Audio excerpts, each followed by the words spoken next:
Senator Bellemare. Thank you, Madam Speaker. I'd like to state before I deliver my speech that I am delivering it on the unceded traditional lands of the Algonquin and Anishinaabe people. Colleagues, the transition to a carbon-neutral economy is urgent for the planet. But it's also urgent to protect the standard of living of Canadians and to reverse the decline in per capita living standards. It's one way to prosper, is to shift towards a carbon-neutral economy. Is very comprehensive and is commendable. Let me quote Article 3 of the bill, which comes after a long preamble.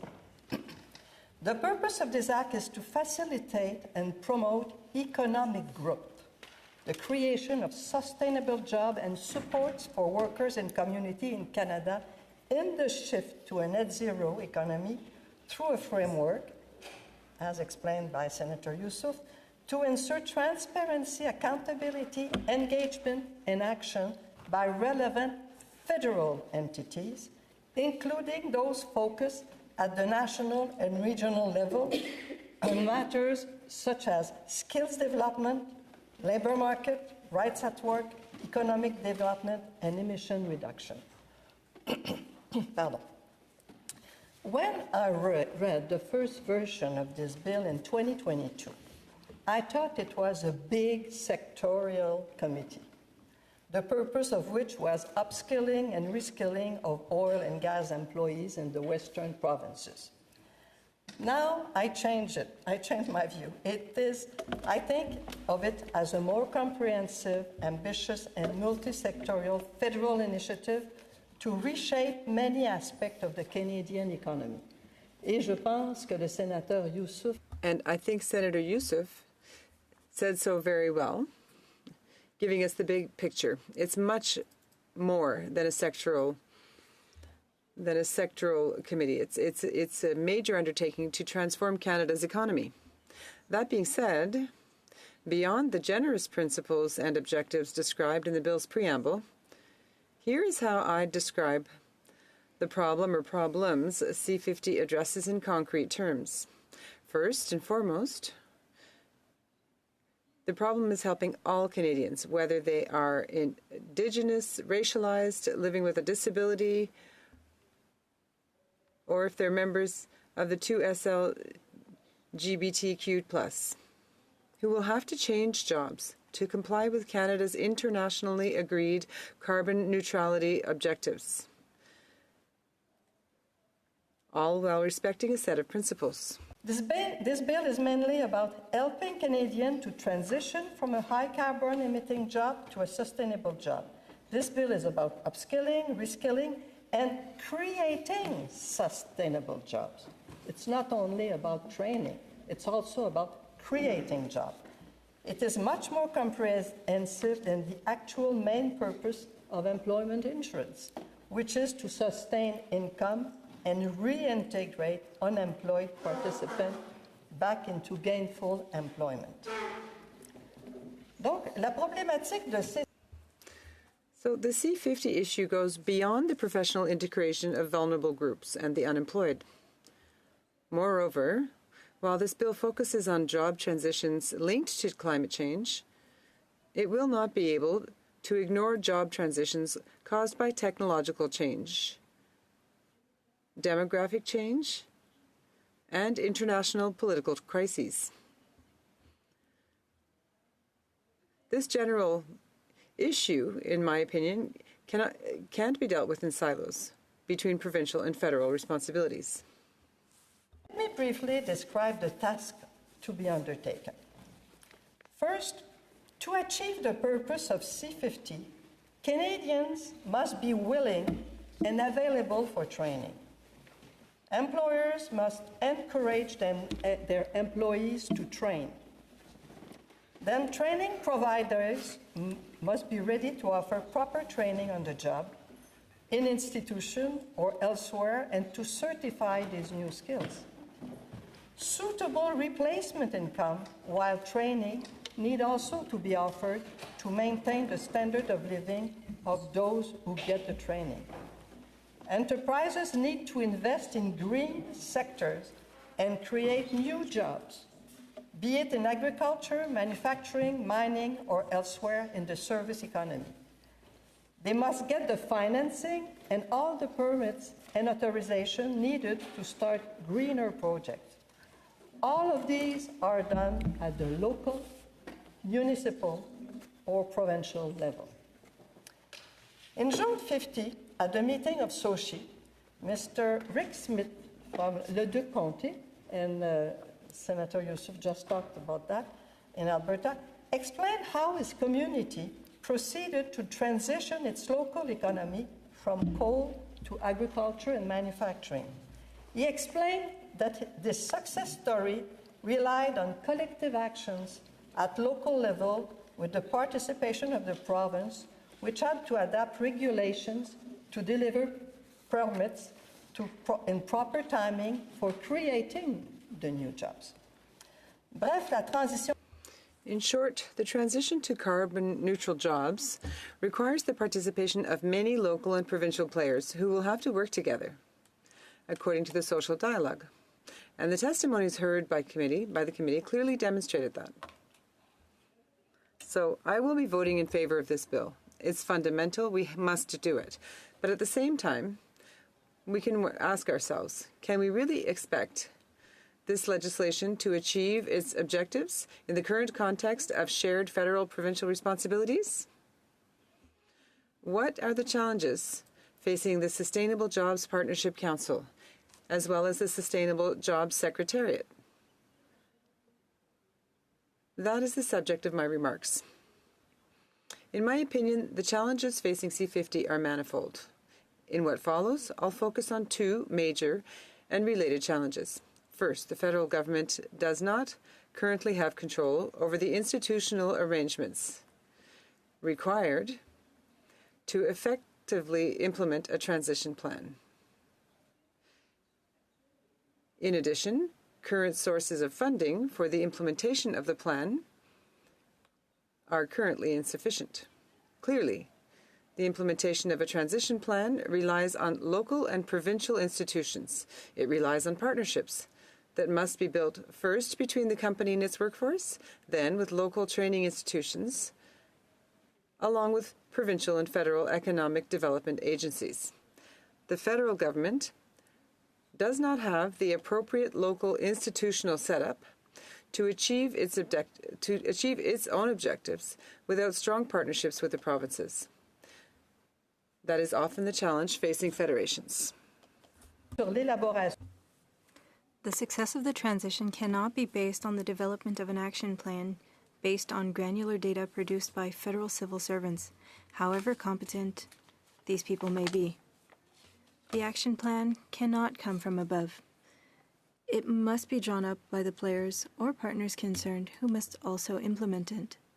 This principle is particularly important in free and democratic societies. In another life, when I was a CEO of the Société Québécoise de la Main-d'œuvre, we drew up regional action plans for employment integration, since the number of unemployed people at that time in Quebec was astronomical. These plans were drawn up at a local and regional level. Employees in local and regional offices and partners on regional tables knew the workforce and the companies in their region and their plans for the future. And so it was easy to make plans. Think global, but act local. That was our motto. And it worked. We didn't have a choice.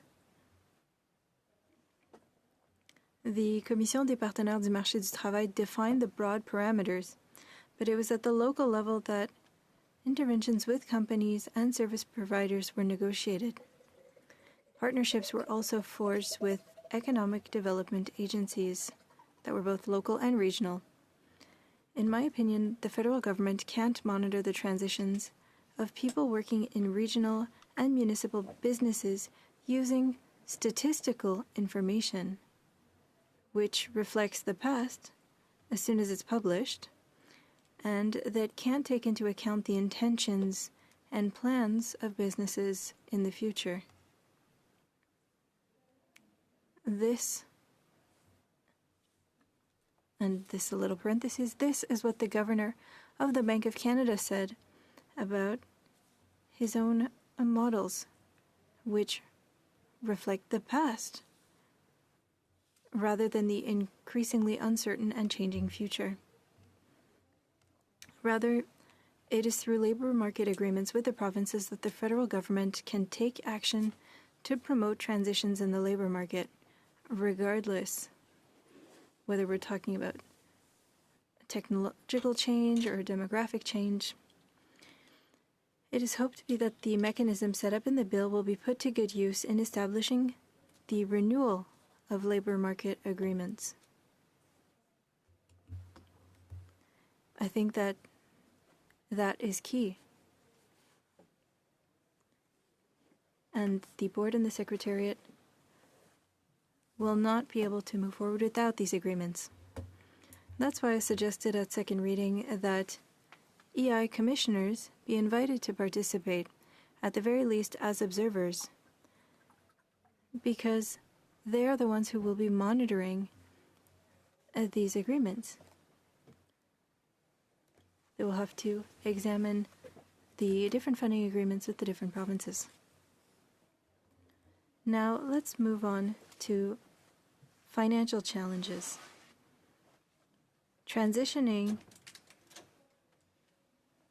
is significant. It's a significant financial challenge. We could wonder where the funds will come from for C-50.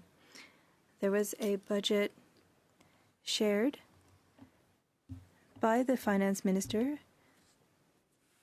about $99 million, but this, of course, won't cover all the costs of a transition. What the government says to those asking questions, asking how this is going to be funded, well, C-50 will be funded by Part 2 of EI and general revenue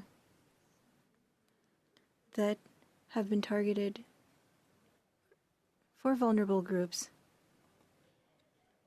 And this will help with such a significant transition.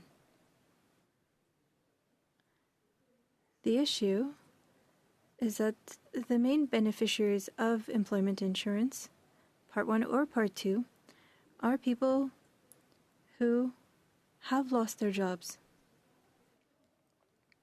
They are not people employed in sectors with high GHG emissions and threatened with job loss.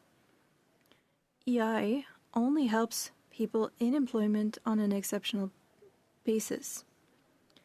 What's more, the maximum replacement income is of $668 per week in 2024. The average is half of that.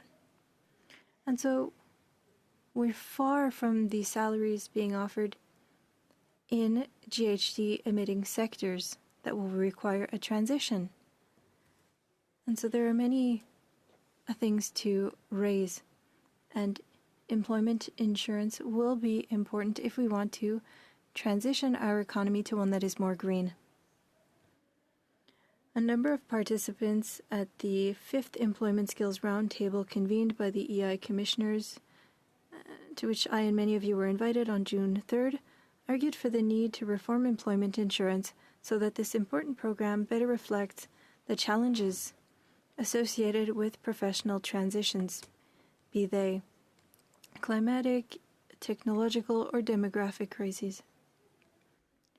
At present, Part 2 of the employment insurance, introduced in the 1994 reform, and which funds active training and workforce integration measures, which are managed, or rather, which are used to do all the work. And funds for transition can reach up to 0.8% of the payroll, but it has never reached that. And the funds earmarked have not increased since the last reform. They were modified in 2017. There was $625 million for a 6-year agreement that has not yet been renewed. And so current funding stands at around $2.3 billion minus $625 million that will be removed from that. And there are other funds that will come from general income, which represents about $600 million. This is very little compared to the challenge that we know well. And this is an issue that has been raised by the OECD. I will give an example. We did a survey in my office, a survey that was carried out by Nanos, to see what Canadians thought about their training needs and about their future. In that survey, which we completed in 2019 and 2020, we have similar data from before the pandemic and after. And they are also similar to OECD data that was published before the pandemic for Canada and other countries. In our survey that we sent to Canadians in December 2023, 20% of respondents who had a job believed that it was likely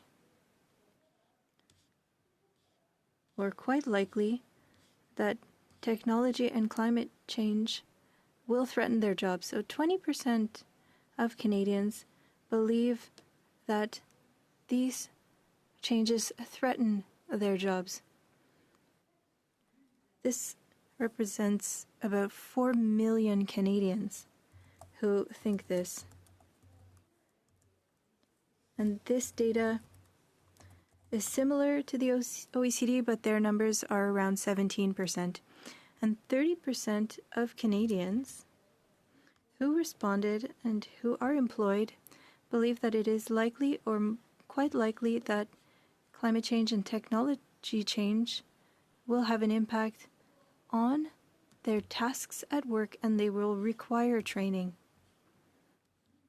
That's 8 million Canadians. And young people are coming out of school and believe this even more. So a need for training is essential in Canada. And a transition for large GHG emitters, well, all of this shows that there is a significant need for training. For the labor agreements, and they are different from one province to another, but they have different partners. EI needs to be reformed in order to better fund transitions and allow training for those who might lose their jobs. This needs to become the norm and not the exception as it currently stands. We need to adopt C-50. It is a significant goal to achieve. This bill does not respond to all questions, and agreements with the provinces will be necessary to complete this work. Before concluding, I'd like to add a few comments about First Nations. The SOCI committee heard from First Nations chiefs who do not want their communities to be considered as one of the target and vulnerable groups. The chief, Freddie Goodby Campbell, made it abundantly clear. Colleagues, we cannot forget First Nations people have inhabited the territory since time immemorial and deserve their due respect. The climate crisis is having an impact on economic and social development designed by and for First Nations. Their presence on the Partnership Council is certainly indispensable. However, the federal government should consider entering into bilateral agreements with them, delegating powers in a benevolent manner and aiming for results designed together in bilateral agreements. In conclusion, the bill proposes laudable and necessary intentions for the survival of the planet and Canada. I share these objectives and will vote in favor of this bill. However, the implementation of C-50 could create friction with certain provinces, even if the government wishes to act in its areas of jurisdiction and respect the jurisdiction of the provinces. It's very difficult to work in silos, and if the government truly wishes to make economic prosperity and the well-being of all Canadians its top priority, well then the federal government must focus on cooperation and social dialogue with economic players, as proposed in Bill C-50. But the government must not forget the provinces. Canada's best interests are at stake. Thank you.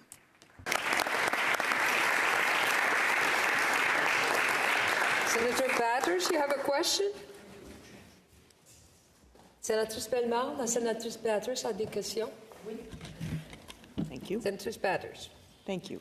Senator Bellemare, I think that I heard you say in your speech, but it was through translation, so I'm not positive, that your Senate office did a poll, a public opinion survey about some aspects of this, about training, or something like that. Could you please give us some more details about that, and could you please tell us if it was paid out of your Senate office budget, how much was it? Okay. Merci pour la question, Sénatrice Batters. Thank you for the question, Senator Bathurst. It was done in December of 2023, and it reproduced almost the same question as we have done in December 2019. They were not about this bill. They were not about any bill. They were about the perception of Canadians about their jobs, about the impact of all the changes. Will it have impact on their job, and do they fear losing their job? So that was the main purpose of the big part of this survey. In this survey, we tried to capture if they were willing to train and if they thought they need training. And the answer, the results were spectacular. Yes, all the people think, Canadians don't want to get trained, and they don't want to take training.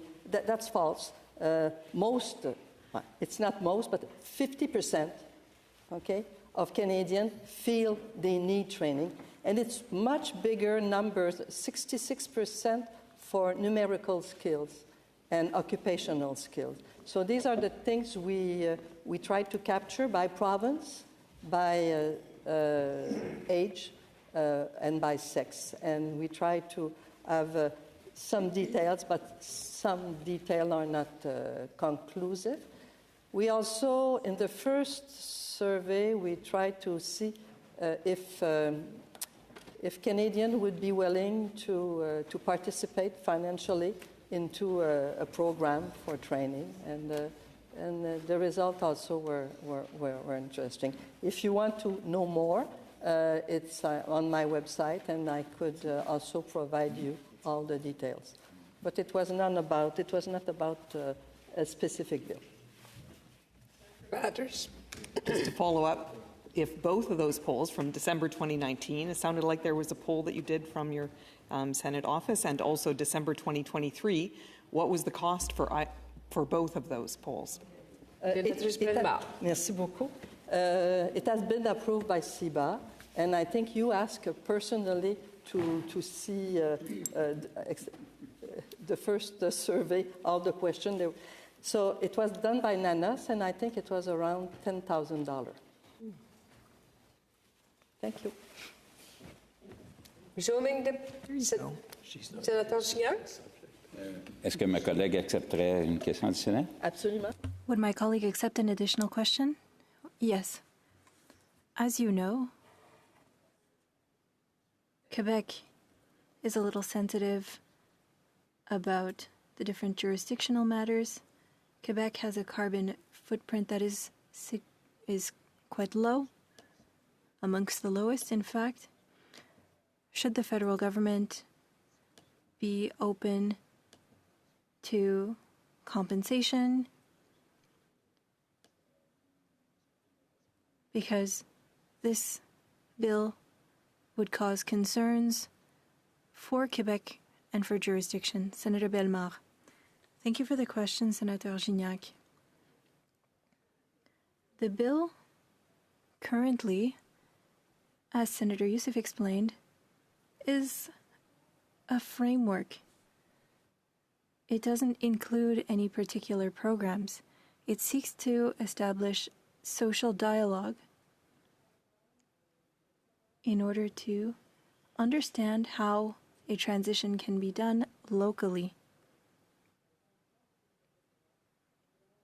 In the context of this bill, there are partnerships with StatsCan and others to have access to granular data and validate the data locally. And we'll see after that there will be action plans that will be created that will then be implemented. And that's where my criticism arrives.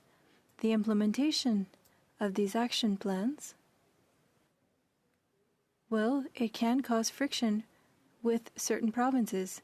These things cannot be done in silos. There are some provinces that are smaller and that will work easily with the federal government, but that's not the case for all provinces. And I think it will be important that there be a social dialogue with provinces on this bill, but we need to start somewhere. And that's what's great with this. Work will happen locally, and so there will be discussions with the provinces. Transition is necessary. We can't skip it. We need to start somewhere, and hopefully it will bring good results. We need to keep an open mind, but we also need to recognize the provinces, of course.